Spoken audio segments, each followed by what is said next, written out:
একটি গ্রামে রমেশ ও মনোজ নামে দুই বন্ধু ছিল। ওরা খুব ছোট্ট থেকে ভালো বন্ধু। একসাথে স্কুলে যাওয়া, একসাথে খেলাধুলো করা, ওদের বেড়ে ওঠা একসাথে। একবার ওরা মাছ ধরতে পুকুর পাড়ে গেল।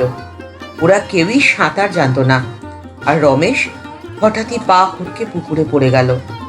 সাঁতার না জানায় জলে পড়ে রমেশ ছটফট করতে লাগলো।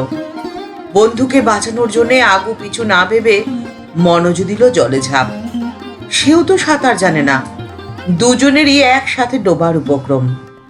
রক্ষা সেই সময় সেখান দিয়ে যাচ্ছিল সেই গাঁয়েরই এক ব্যক্তি, যে খুব ভালো সাঁতার জানে।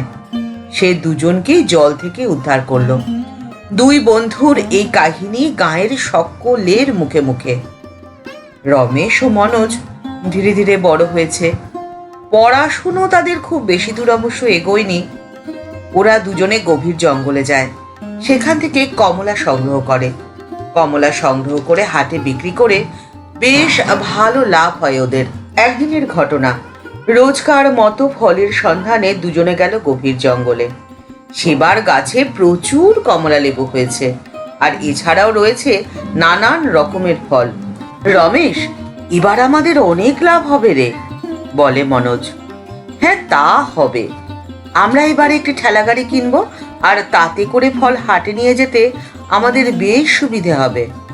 হ্যাঁ মনোজ, বুদ্ধিটা তুই ভালোই দিয়েছিস। হঠাৎ একটি বিষধর সাপ মনোজকে দংশন করলো। মনোজের শরীর নীল হতে শুরু করলো। যন্ত্রণায় সে কাতরাতে থাকলো। রমেশের আসল রূপ ঠিক তক্ষুনি বেরিয়ে আসলো। সে বলল, মনোজ মরে গেলেই তো কেল্লা ফতে, সমস্ত ফলের মালিক হব আমি। সে মনোজকে বাঁচানোর চেষ্টাই করলো না। ধীরে ধীরে মনোজের শরীর নিস্তেজ হতে শুরু করলো। যাক, কাজ হয়ে গেছে। এবার আমি সব ফল নিয়ে চম্পট দেই। রমেশ তখন 2 বস্তা বোঝাই ফল নিয়ে সেই স্থান ত্যাগ করলো। সেই সময় সেখান দিয়ে এক সাপুরিয়া যাচ্ছিল। মনোজ মারা যায়নি, সে অজ্ঞান হয়ে গিয়েছিল। সে মৃতপ্রায় ছিল।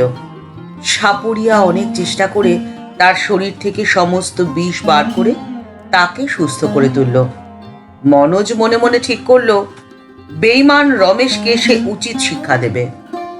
গভীর রাত। রমেশ তখন গভীর নিদ্রায় আচ্ছন্ন। তার ঘরের জানলা আকাশ করে খুলে গেল। হা হা হা হা, প্রচন্ড জোরে হাসির শব্দে ধরফর করে উঠে বসলো রমেশ। কি দেখছে সে? জানলায় যে মনোজের ভূত। আমাকে ক্ষমা করে দে মনোজ। বেঈমানের কোনো ক্ষমা নেই। তোকে তো মরতেই হবে। আমি তোর গলা টিপব।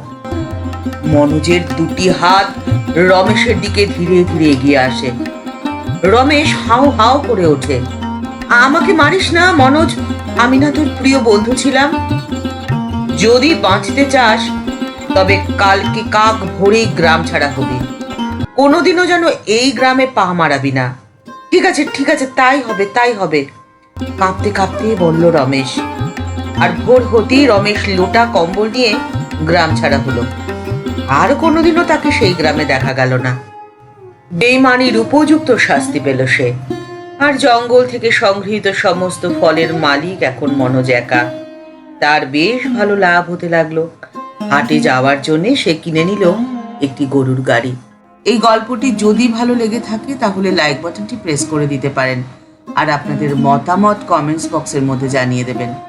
প্রতিদিনের জীবনের এরকম নিত্য নতুন গল্প শুনতে চ্যানেলটিকে সাবস্ক্রাইব করে রাখুন।